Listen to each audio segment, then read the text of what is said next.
राहुल गांधी यांनी आंदोलन करत असताना आज घटनास्थळावरून एक ट्विट केलेला आहे। काय म्हणतायत राहुल गांधी बघूया। आणि ट्विट करतानाचं त्यांचं जे दृश्य आहे ते तुम्ही झी24 तासवर बघू शकता।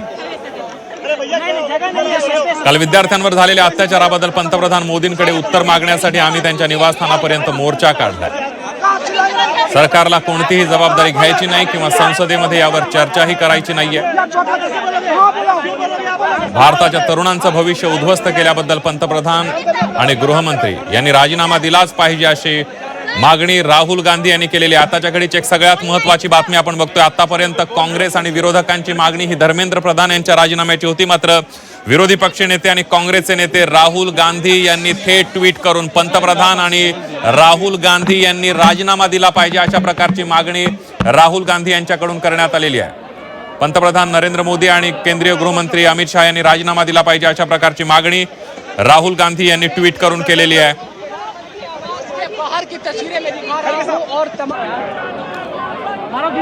हे दृश्य आपण बघतोय राहुल गांधींचं या सगळ्या झटापटीमध्ये दृश्य आलेलं आहे। काँग्रेसच्या खासदारांनी ज्या पद्धतीनं पोलीस वर्तन करतायत त्याचा निषेध केलेला आहे। काँग्रेसच्या खासदारांच्या म्हणण्यानुसार आणि काँग्रेसच्या खासदारांनी जे आरोप केलेत की आज जर खासदारांची अशा प्रकारे वागणूक केली जात असेल विरोधी पक्षाच्या खासदारांची तर विद्यार्थ्यांचं काय असा सवाल सुद्धा काँग्रेसचे खासदारां करताना दिसत आहेत। मल्लिकार्जुन खरगे आपल्याला या गाडीमध्ये बसताना दिसतात। काय प्रतिक्रिया देतात का ते बघणं सुद्धा महत्त्वाचं ठरणार आहे। मात्र राहुल गांधी यांनी घटनास्थळावरून आंदोलन स्थळावरूनच ट्विट केलेलं। आता राहुल गांधी काय पुढचा निर्णय घेतात ते बघणं सुद्धा महत्त्वाचं ठरणार आहे, कारण पोलिसांनी चारही बाजूंनी काँग्रेसचे खासदार राहुल गांधी आणि प्रियंका गांधी यांना घेरल्याचं आपल्याला पाहायला मिळत आहे। मात्र काँग्रेसचे खासदारही आक्रमक आहेत। काही खासदारांना अक्षरशः उचलून पोलीस गाडीमध्ये ठेवण्यात आलेलं आहे, त्यांना आंदोलन स्थळावरून बाजूला नेण्यात आलंय।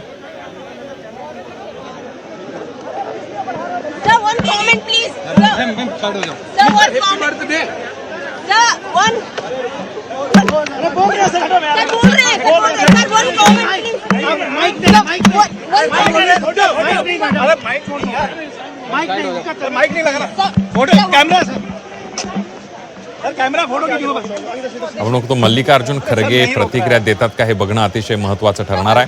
काँग्रेसचे खासदार मल्लिकार्जुन खरगे आणि राहुल गांधी यांच्या नेतृत्वामध्ये आंदोलनात उतरले होते। आता राहुल गांधी काय बोलतात हे बघणं सुद्धा महत्त्वाचं ठरणार आहे।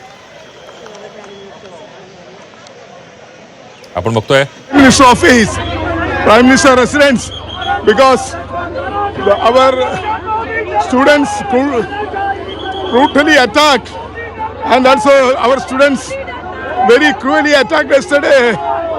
The Delhi police. Honorable Prime Minister is not saying anything. Honorable Home Minister is not making any statement.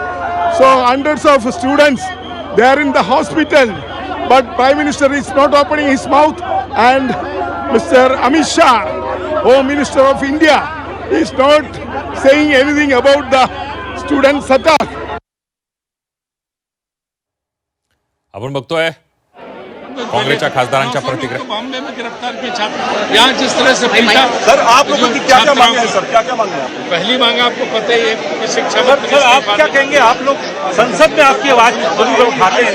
आज पहली बार हम देख रहे हैं प्रधानमंत्री आवास का घेराव विपक्ष के नेता ही कर रहे हैं। किस तरीके से क्या वजह? हमारी मांग सीधी मांग है, सरल सी मांग है। हमारे नेता प्रतिपक्ष लोकसभा में ने इस मांग की है, नेता प्रतिपक्ष राज्यसभा में ये मांग की है। गृहमंत्री आए दोनों सदनों में बयान दे, उस पर चर्चा हो। जिस तरीके से हमारे लोकतंत्र और हमारे संविधान पर हत्या हो रही है, जो हमारे युवाओं पर अत्याचार हो रहे हैं, उनके भविष्य पर अंधेरा छाया।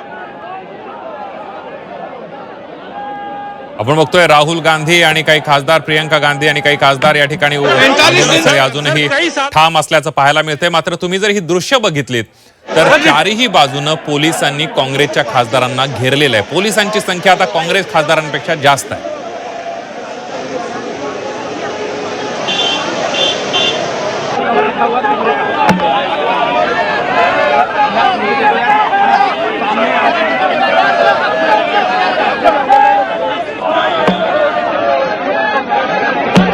पाहायला मिळते काँग्रेसचे खासदार आक्रमक झालेले आहेत। राहुल गांधी मात्र आंदोलनावर ठाम असल्याचं पाहायला मिळतंय। चारही बाजूने काँग्रेसचे खासदार राहुल गांधी प्रियंका गांधी यांना पोलिसांनी घेरलेलं आहे।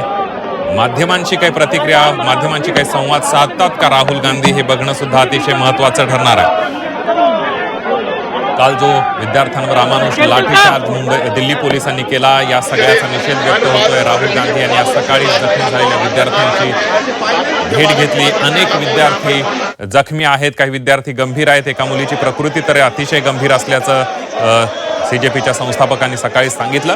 आणि या सगळ्यामध्ये जर आपण बघितलं, त्यानंतर राहुल गांधी यांनी जखमी विद्यार्थ्यांची विचारपूस केली. त्यानंतर इंडिया आघाडीचे सगळे शिष्टमंडळ जे प्रमुख नेते आहेत ते राहुल गांधी यांच्या नेतृत्वामध्ये लोकसभा अध्यक्ष ओम बिर्ला यांना भेटलेलं होतं.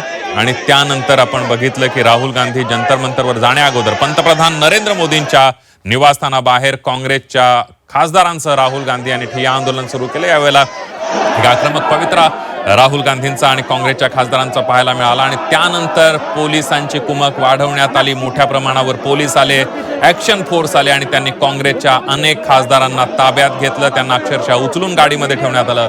मात्र काही खासदार राहुल गांधींसोबत तिथंच आहेत. But government didn't agree. Speaker told us that government didn't agree for a discussion. Yeah. Where we discuss.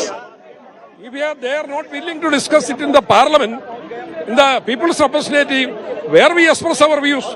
It's a total autocratic, undemocratic. We will fight against the end. And the way students were treated by Delhi police, what do you have to say about that? Pardon? Yeah, there's a brutal lathicharge. Innocent children. Yeah. They need to survive. Yeah. Brutally lathicharge. This is the democracy. This is a total autocracy. We didn't allow. It's a democratic country. We didn't allow. Rajya Sabha Lok Sabha में खड़े रहे